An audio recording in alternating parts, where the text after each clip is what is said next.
Bihar current affairs by Kumar Vijay में आपका स्वागत है। मैं कुमार विजय बिहार के करंट अफेयर्स के कुछ प्रमुख टॉपिक्स लेकर आपके सामने उपस्थित हूँ। और आज हम लोग फिर 2 दिन के करंट अफेयर्स के प्रमुख टॉपिक्स को डिस्कस करेंगे। और जिस तरह से आप लोगों को नोट करने का मन हो तो आप लोग नोट भी कर सकते हैं, ऐसे वीडियो रहेगा ही। और इसमें जो न्यूज आइटम्स रखे गए हैं उससे भी आप पढ़ सकते हैं, क्योंकि ये सारे न्यूज आपके विभिन्न परीक्षाओं के लिए काफ़ी उपयोगी होंगे। ये प्रीलिम्स के लिए भी उपयोगी होंगे और मेंस के लिए भी उपयोगी होंगे, और आम आदमी से संबंधित जानकारियों को भी इसमें शामिल किया जाता है, तो कभी भी आपके लिए हमेशा ये उपयोगी ही रहेगा। इसीलिए मैं कह रहा हूँ कि आप एक्सक्लूसिव बिहार के लिए करंट अफेयर्स के इस कार्यक्रम को सब्सक्राइब कीजिए, ज़्यादा से ज़्यादा लाइक कीजिए और लोगों में शेयर कीजिए, ताकि आपको चुटकुला सुनने की आदत से सीरियस पढ़ने की तरफ जाएं, तभी आप अच्छे इम्तहानों में सफल हो सकते हैं। हम पहले न्यूज की तरफ आते हैं। राजवंशी नगर में देश का सबसे बड़ा हड्डी अस्पताल बनेगा। ये अस्पताल पहले से भी हड्डी का ही स्पेशलिस्ट अस्पताल है, लेकिन सरकार का यह प्रयास है कि हर मामले में स्पेशलाइज्ड ये अस्पताल हो, ज़्यादा से ज़्यादा मरीजों का इलाज हो सके। इसलिए 400 बेड का इस अस्पताल को ऑलरेडी शुरू है, लेकिन इसको 400 बेड का बनाए जाने का प्रयास हो रहा है। इसमें आधुनिक सुविधाएं दी जाएंगी, मरीजों को इससे सीधे फायदा होगा। और इसमें एक शब्द है गोल्डन आवर। गोल्डन आवर शब्द ये प्रीलिम्स में भी फायदेमंद होगा और भी कहीं फायदेमंद होगा। जब कोई भी दुर्घटना होती है तो जनरली हम लोग समझते हैं कि सबको ट्रॉमा सेंटर में ले जाया जाता है। तो ट्रॉमा सेंटर हाईवे में होता है, प्रमुख जगहों पर भी होता है, और इस अस्पताल में भी ट्रॉमा सेंटर है। गोल्डन आवर का यहाँ मतलब आप समझ लीजिए कि गोल्डन आवर वो समय होता है जब हादसे के बाद पहला घंटा गोल्डन आवर कहलाता है। जब कोई भी दुर्घटना हुई तो उसका जो पहला घंटा है वो गोल्डन आवर कहलाता है। इसी समय सही इलाज मिलने से जान बचने की संभावना बढ़ती है।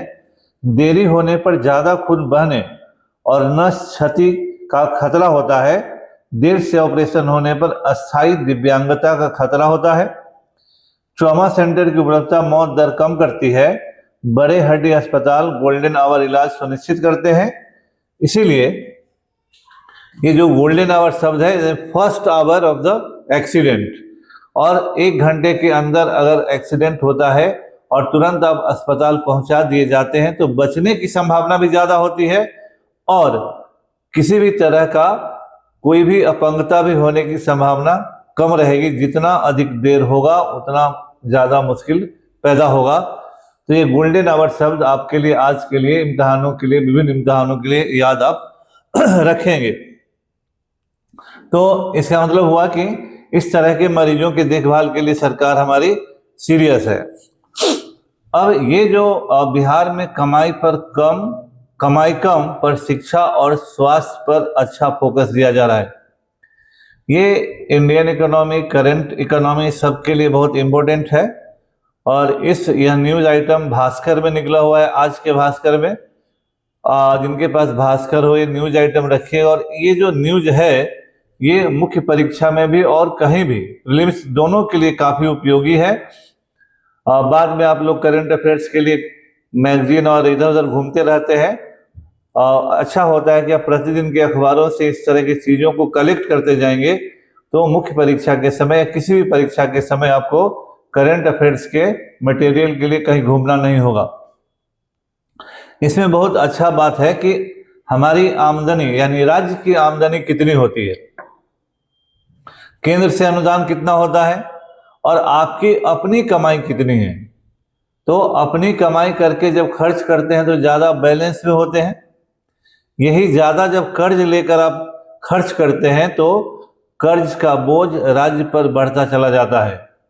बिहार वैसे ही राज्यों में है जहां कमाई कम है और खर्च ज़्यादा है, अपनी कमाई कम है। तो बिहार राज्य की कमाई जिसके बारे में विधानसभा में भी लोग कहते हैं कि हाँ, शराबबंदी के कारण राज्य सरकार की कमाई काफी घट गई है। ये एक मुद्दा है जरूर, लेकिन अब वो अलग बात है कि शराबबंदी सही है या गलत है, वो तो दूसरा मुद्दा है। लेकिन हमारे राज्य की कमाई और अपनी कमाई दूसरे राज्यों के मुकाबले कम है, इसको डाटा के तौर पर आप देखिए। तो राज्यों को विकास करना है तो कमाई बढ़ानी होगी, किसी को भी है। ज्यादा कमाई वाले राज्य पूंजीगत निवेश बढ़ाते हैं, है ना, कैपिटल इन्वेस्टमेंट बढ़ाते हैं। सड़क, पानी, अस्पताल और स्कूल, सड़क, पानी, अस्पताल और स्कूल जो है यह बेसिक चीज है, इसको बढ़ाने पर ज्यादा खर्च करते हैं। इसकी तुलना में कम कमाई वाले राज्य बुनियादी कामों के लिए भी केंद्र के ग्रांट का इंतजार करते हैं। वित्त वर्ष 2026-27 का बजट पेश करने वाले 9 प्रमुख राज्यों में के खर्च आय के आंकड़े संकेत देते हैं। गुजरात अपने बजट का 38.5% खर्च सड़क, स्टेडियम पर कर रहा है। वह 2036 में गुजरात ओलंपिक की दावेदारी को मजबूत करना चाह रहा है। राज्य पर जीएसडीपी की तुलना में 14% से कम खर्च है। तो गुजरात राज्य के जीएसडीपी के मुकाबले उनका जो कर्जा है वो 14% है। तमिलनाडु ने बेहतर औद्योगिक निवेश और सर्विस सेक्टर के विस्तार का लाभ ले टैक्स प्रबंधन बेहतर किया है तमिलनाडु में, जबकि एनडीए सरकार नहीं है ना। राज्य के बजट में खुद की कमाई का हिस्सा करीब आधा है, यानी तमिलनाडु जितना खर्च करता है उसका आधा स्वयं कमाता है, और वह एक बहुत बड़ी बात है। तमिलनाडु का जो देख रहे हैं, तमिलनाडु कमाता है टैक्स से, इसको आय है 49%, कुल खर्चा का 49% इसको अपने टैक्स से आय है ना। यूपी में एक साल में टैक्स से आय 17% बढ़ने के बाद भी बजट में अपनी कमाई करीब 37% है। यूपी में भी 37% है कमाई। बिहार के बाद सबसे ज्यादा कर्ज के बोझ से दबा राजस्थान की कमाई सिर्फ 26.3% है, और बिहार 19% के बाद सबसे कम है। बिहार की कमाई जो पिछले हम लोगों ने देखा है, अब पैसा आता कहाँ है जाता कहाँ है, जब हमने बजट का एनालाइज किया था तो 19% है। कम कमाई के मामले में मध्य प्रदेश तीसरे स्थान पर है। छत्तीसगढ़ स्वास्थ्य पर बजट का 7.1% खर्च करता है, यह 9 राज्यों में सबसे ज्यादा है, यानी छत्तीसगढ़ सबसे ज्यादा स्वास्थ्य पर खर्च करता है। बिहार 19.1 के बाद शिक्षा पर छत्तीसगढ़ का सबसे ज्यादा है। बिहार में शिक्षा पर सबसे ज्यादा खर्च है, और छत्तीसगढ़ दूसरा सबसे ज्यादा खर्च करने वाला है शिक्षा पर। राज्य की खुद की कमाई बजट में हिस्सेदारी के 1/3 से कम है, इसलिए सड़क समेत तमाम बुनियादी सुविधाओं के विस्तार के लिए पूंजीगत व्यय बजट का केवल 15.4% ही है। क्योंकि हमारे यहाँ अपनी कमाई कम है, तो स्वाभाविक है कि उन चीजों पर खर्चा हमारा कम होगा। मध्य प्रदेश का कर्ज एक साल में 13% बढ़ा। बिहार के हाल सबसे खराब है। मध्य प्रदेश में एक साल में मार्केट का कर्ज 13% से बढ़कर 4.46 लाख करोड़ हो गया। बाजार की देनदारियां 531 लाख करोड़ है। यह जीएसडीपी का 28% है। हालांकि बिहार की देनदारी जीएसडीपी की तुलना में 36% से ज्यादा है। यह देनदारी 36% से ज्यादा है, जबकि मानकों के अनुसार देनदारी 25% से अधिक नहीं होना चाहिए।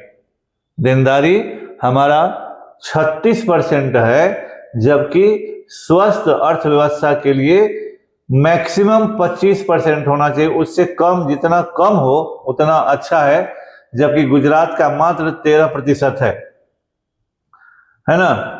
तो ये एक बड़ा हमारे राज्य के लिए चिंता का विषय है कि हमारे यहाँ कर्ज ज्यादा लिया जा रहा है हमारी आमदनी कम है, लेकिन हम लोग शिक्षा और स्वास्थ्य पर ज़्यादा खर्च कर रहे हैं। बिहार सरकार का ठीक ठाक स्थिति है कि इसे केंद्र से सहायता मिल रही है।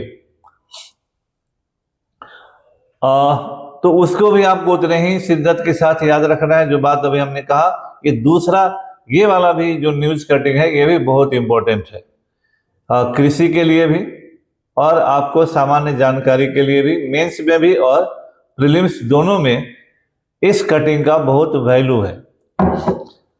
बिहार में रासायनिक खाद का मानक से दोगुना उपयोग हो रहा है। जो केमिकल फर्टिलाइजर है ऑलरेडी भारत में उस पर चिंता व्यक्त, भारत ही नहीं विश्वव्यापी चिंता व्यक्त की जाती है। केमिकल फर्टिलाइजर में जो केमिकल्स होते हैं वो स्वास्थ्य के लिए भी हानिकारक होते हैं, लेकिन at the same time chemical fertilisers के ग्रीन रिवॉल्यूशन के दौरान जो उपयोग बढ़ा, उस उपयोग से मिट्टी की उर्वरता शक्ति सीधे प्रत्यक्षतः प्रभावित हुई है और बायोडाइवर्सिटी भी इफेक्टेड हुई है। इसका इकोलॉजिकल और क्लाइमेटिक इम्पैक्ट भी निगेटिव हुआ है। खाद्य उत्पादन तो बढ़ा है, लेकिन उसकी बहुत सारी कीमतें हमें चुकानी पड़ी हैं। इस न्यूज आइटम को मेंस के लिए भी और कहीं के लिए भी बहुत अच्छे से पढ़ के आप रखेंगे। ये हिंदुस्तान का अखबार में निकला हुआ न्यूज है। इसको हम लोग देखते हैं कि बिहार के किसान अपने खेतों में मानक से 2 गुना खाद डाल रहे हैं। तो प्रति साल जो खेती होती है और जो खाद का कंजप्शन होता है उसी आधार पर यह एवरेज निकाला जाता है। जो NPK नाइट्रोजन, फास्फोरस और पोटास का अनुपात 10, 4.3, 8.1 है, जबकि ये होना चाहिए 4:2:1। 4 नाइट्रोजन, 2 फास्फोरस और 1 पोटास होना चाहिए। तो हमारे यहाँ क्या है, 4 के बदले 10 है, 2 के बदले 4.3 है और 1 के बदले 8.1 है। प्रति हेक्टेयर उर्वरक की वार्षिक खपत भी बहुत ज्यादा है। यह बड़ा ही चिंता का विषय है। बिहार में 2022-23 से 2024-25 के बीच उर्वरक की कुल खपत 9.4% बढ़ी है। 24-25 में कुल उर्वरक की खपत 40.93 मीट्रिक टन थी, 2020 के बाद सबसे ज्यादा है और ऑलरेडी इस साल जनवरी तक 35.09 मीट्रिक टन की खपत हो चुकी है। प्रति हेक्टेयर खाद केमिकल फर्टिलाइजर्स का जो खपत है, याद रखिए प्रति हेक्टेयर 2024-25 में 192.26 किलोमीटर 192.26 किलोग्राम था। इस वर्ष जनवरी तक 164.82 किलोग्राम हो चुका है जनवरी तक। चूंकि उर्वरक का सबसे ज्यादा उपयोग रबी फसल होता है, इसलिए इस वर्ष का आंकड़ा पिछले वर्ष की तरह ही रहने की संभावना है। कृषि वैज्ञानिकों का मानना है कि संतुलित उर्वरक का उपयोग नहीं होने से मिट्टी की सेहत बिगड़ रही है। मिट्टी की सेहत। फिर कहा गया कि मक्का और गन्ना वाले इलाके में इन उर्वरकों की खपत ज्यादा हो रही है। गेहूं चावल वाले इलाकों में मांग कम है। सबसे ज्यादा मांग कोसी, सीमांचल, चंपारण, मिथिला इलाके में है। उसके बाद शाहबाद, तिरहुत का स्थान आता है। दरअसल हाल के वर्षों में मक्का और गन्ने की खेती को बढ़ावा दिया जा रहा है। यह भी एक कारण है कि जैविक खाद का उपयोग बढ़ने के बावजूद रासायनिक खाद की मात्रा कम नहीं हो रही है। इन तीनों में यूरिया का ज्यादा खपत हो रहा है। तो सबसे ज्यादा यूरिया की खपत हुई है और यूरिया की खपत बढ़ती ही जा रही है। इसी तरह से डाई अमोनियम फास्फेट का खपत भी लगातार बढ़ रहा है। जैविक खाद का उपयोग भी बढ़ा है, हालांकि वह उपयोग जितना बढ़ना चाहिए उतना नहीं बढ़ा है। NKP का अनुपात थोड़ा सुधरा है, लेकिन यह भी जितना होना चाहिए उतना नहीं रहा है। इसलिए कृषि विभाग का मानना है कि जैविक खाद बायो फर्टिलाइजर का बढ़ावा देना जरूरी है। रोहतास, नालंदा, पटना सहित कई जिलों में प्राकृतिक खेती भी धीरे धीरे लोकप्रिय हो रही है। जो कृषि वैज्ञानिक है उनका मानना है कि इस तरह के उर्वरक के प्रयोग के कारण भूजल और पीने के पानी का भी क्वालिटी खराब हो रहा है और यह ब्लू बेबी सिंड्रोम का कारण बन रहा है। पानी बांझपन, diabetes, anaemia, colon, gall bladder, ovarian cancer, इस सब का खतरा इन खादों के केमिकल फर्टिलाइजर के प्रयोग से बढ़ा है। साथ ही साथ पेट संबंधी बहुत सारे रोग, बीपी, हार्ट का भी बढ़ा है और आपके अंदर जो प्रतिरोधक क्षमता है वो भी घटी है। तो रासायनिक खाद का जो प्रयोग है आवश्यकता से अधिक, यह चौतरफा हानिकारक है। हमारे यहाँ प्रति हेक्टेयर उपज बढ़ाने के लिए लोग अंधाधुंध ज़्यादा से ज़्यादा इन उर्वरकों का प्रयोग कर रहे हैं। किसानों में इस बात की जागरूकता पैदा करने की जरूरत है कि ये केमिकल फर्टिलाइजर इतना ज़्यादा उपयोग करने के दूरगामी बहुत ही गंभीर परिणाम होंगे, इसे रोका जाना चाहिए। अब थोड़ी अपनी बात है कि इंटर के बाद क्रॉनिकल एकेडमी ने एक कोर्स लॉन्च किया है जो 4 वर्षीय कोर्स है। ग्रेजुएशन करते समय ही आप यूपीएससी, बीपीएससी, साथ में हम लोग मैथ, इंग्लिश, रीजनिंग भी पढ़ा देते हैं जो बैंक, एसएससी, रेलवे के लिए भी उपयोगी होता है। और in addition to all that हम लोग आपको आर्ट्स विषय अगर आपको ग्रेजुएशन में है तो आपके ग्रेजुएशन के भी सभी विषयों को अच्छे से पढ़ा देते हैं ताकि इन्हीं 4 सालों में सभी प्रतियोगी परीक्षाओं की भी तैयारी हो जाए और आपका ग्रेजुएशन भी अच्छे से हो जाए। हम लोग आगे बढ़ते हैं। अभी विधानसभा का सत्र चल रहा है। विधानसभा ने अभी 4 अहम विधेयकों पर मुहर लगाया है। ये चारों विधेयक जो है महत्वपूर्ण है। इसमें बिहार नगर पालिका संशोधन विधेयक 2026, बिहार तकनीकी सेवा आयोग संशोधन विधेयक 2026, बिहार कर्मचारी चयन संशोधन विधेयक 2026 और बिहार सिविल न्यायालय विधेयक 2026 इसको पारित किया गया है। अब बोर्ड और निगमों में क्या हुआ कि वर्ग 3 और 4 के कर्मचारियों की जो नियुक्ति है वो आयोग करेगा। पहले के जमाने में उन पदों पर नियुक्ति का काम उन्हीं बोर्ड और निगम के अधिकारी लोग ही किया करते थे। इसी तरह से तकनीकी सेवा आयोग में भी कर्मचारियों के नियुक्ति की बात आयोग को सौंप दिया गया है। फिर सशक्त अस्थायी समिति के सदस्यों का निर्वाचन अब होगा। अब महापौर या अध्यक्ष उसको नॉमिनेट नहीं करेंगे। ऐसा इसलिए किया गया है कि जब महापौर या अध्यक्ष नॉमिनेट करते हैं तो अपने विरोधी पक्ष के लोगों को छोड़ देते हैं और यह उचित नहीं होता है। इसी तरह से बिहार का अपना सिविल न्यायालय अधिनियम बना है। 138 साल के बाद बिहार सिविल न्यायालय विधेयक को मंजूरी मिली। वर्तमान में बंगाल, आगरा और असम सिविल न्यायालय अधिनियम 1887 संयुक्त रूप से तत्समय बंगाल, आगरा, असम राज्यों के लिए केंद्र द्वारा अधिनियमित किया गया था। इसमें वर्तमान बिहार प्रांत भी तत्कालीन बंगाल प्रांत में शामिल था। अब बिहार एक पृथक और पूर्ण राज्य, इसलिए पृथक सिविल न्यायालय अधिनियम जरूरी था और उसको भी पारित कर दिया गया है। तो इसको भी ध्यान रखना है। बिहार में पहली बार 5 जिलों के जलाशयों में अप्रैल से बर्ड वॉचिंग होगी।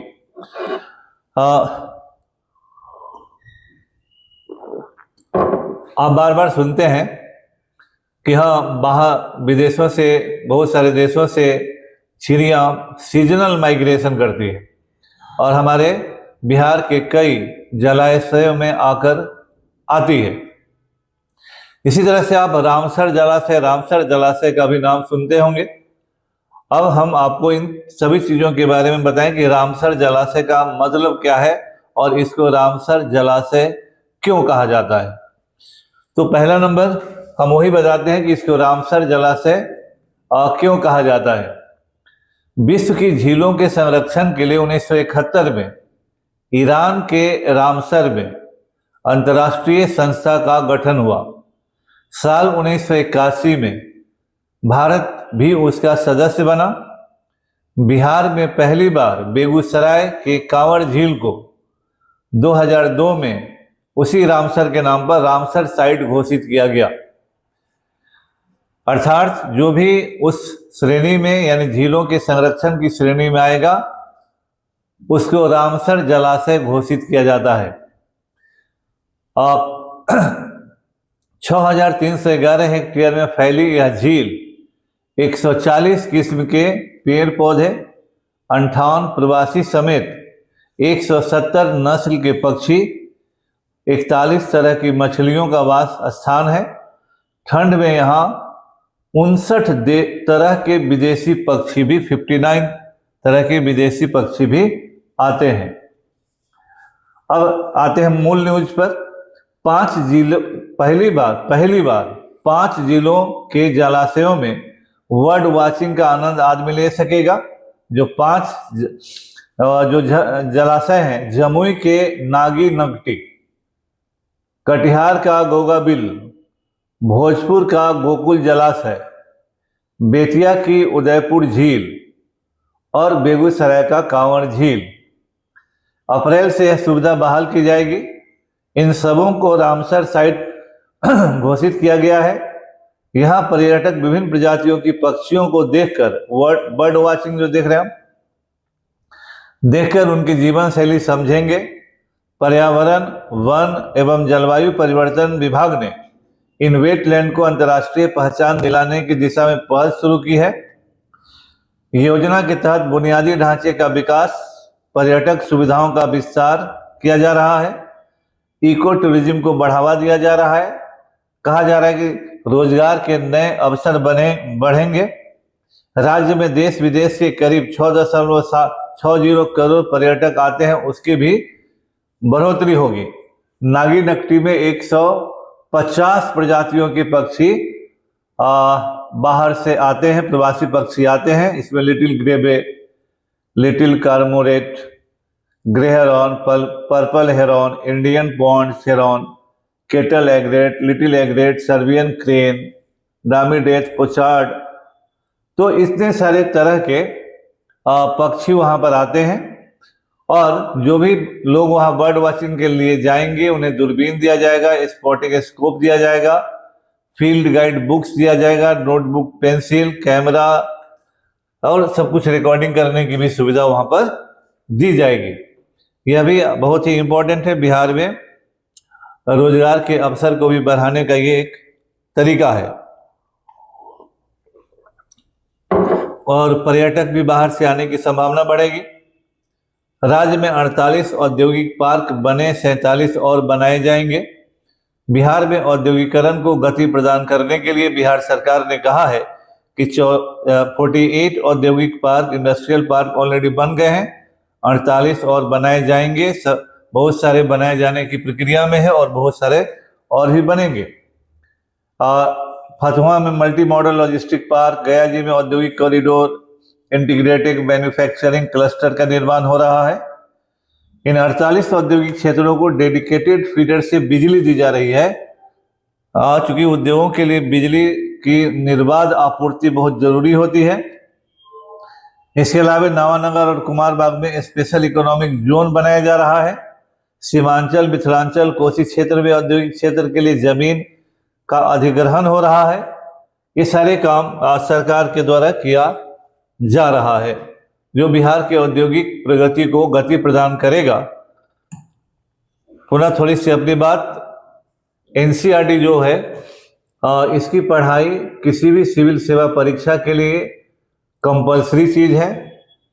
हमारे कोचिंग में, हमारे इंस्टीट्यूट में, क्रॉनिकल में 6 to 12 के एनसीईआरटी के सभी किताब chapter wise, paragraph wise, line wise आपको पढ़ाया जाता है। हमारा विश्वास है कि जिस तरह से क्रॉनिकल में एनसीईआरटी की पढ़ाई की जाती है उस तरह से किसी और कोचिंग में आपको नहीं पढ़ाया जाता है।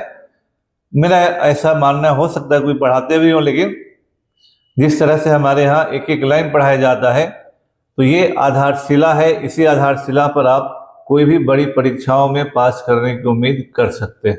आगे बढ़ते हैं हम लोग। कोलकाता प्रयागराज मुख्य कॉरिडोर को मिलेगी रफ्तार, माल ढुलाई और यात्री ट्रेनों को भी बड़ी। यह भी औद्योगिकरण के क्षेत्र में बिहार का बढ़ता हुआ कदम है। हालांकि यह देश स्तर पर लिया गया स्टेप है सरकार के द्वारा, केंद्र की सरकार के द्वारा जो फ्रेट कॉरिडोर को डेवलप करने का प्रयास किया जा रहा है, ताकि जो हमारे देश में जो माल ढुलाई होती है, तो जहां दो लाइन है, दो अगर रेलवे लाइन है तो एक पर ट्रेन जाती है और एक पर आती है, तो मालगाड़ी कब निकलेगी, और मालगाड़ी अगर ठीक से नहीं निकल पाई तो हमारे लिए बहुत सारे जो इंडस्ट्रियल डेवलपमेंट है, माल की ढुलाई है, वो बहुत बुरी तरह से प्रभावित होता है। अभी के बजट में सरकार ने 2668 करोड़ की लागत से पुनारक से क्यूल तक तीसरी और चौथी लाइन को बनाए जाने का सहमति दे दिया है। इससे इस सेक्शन पर भीड़ भी कम होगी और सामानों के लाने ले जाने की सुविधा भी बढ़ जाएगी, जिसके कारण हमारे राज्य में टेक्सटाइल उद्योग, जैसे कहा जा रहा है कि इस क्षेत्र में एनटीपीसी बाढ़ है, एनटीपीसी बरौनी है, कई सीमेंट प्लांट है, पावर प्लांट है, फतुआ, मोकामा, बख्तियारपुर, बड़हिया, लखीसराय में automobile, marble, stone crushing, food processing, petroleum और टेक्सटाइल जैसे उद्योग सक्रिय है। इन लाइनों से मालगाड़ियों की संख्या बढ़ेगी तो लॉजिस्टिक्स लागत कम होगी, सालाना लाखों टन अतिरिक्त कोयला, सीमेंट, स्टील, फर्टिलाइजर, अनाज इत्यादि की ढुलाई आसान हो जाएगी और पैसेंजर ट्रेनों के आने जाने में भी आसानी होगी, क्योंकि तब हर रेलवे लाइन अलग अलग चीज़ों के लिए हो जाए। जब फ्रेट कॉरिडोर बन जाएगा तो सामान ढोने के लिए वो रेलवे लाइन होगा और यात्रियों के लिए अलग रेलवे लाइन होगा। दोनों में बाइफर्केशन हो जाने से काफ़ी सुविधा होगी। पुनः यूपीएससी के लिए बिहार का शुरू से 91 से हम लोग संस्थान है और यूपीएससी प्रीलिम्स और मेंस दोनों के लिए विथ हिस्ट्री ऑप्शनल यहाँ पर सुविधा है। उसी स्टैंडर्ड से पढ़ाया जाता है जिस स्टैंडर्ड से यूपीएससी में सवाल आते हैं, और आपको विभिन्न अखबारों की मदद से Hindu, business line, Indian express, NCERT और सारे टेक्स्ट बुक के माध्यम से हम लोग प्रयास करते हैं कि आपका लेवल पटना में भी उस स्तर का हो जाए, क्योंकि अभी कॉरपोरेट का ज़माना है, दिखावा का ज़माना है।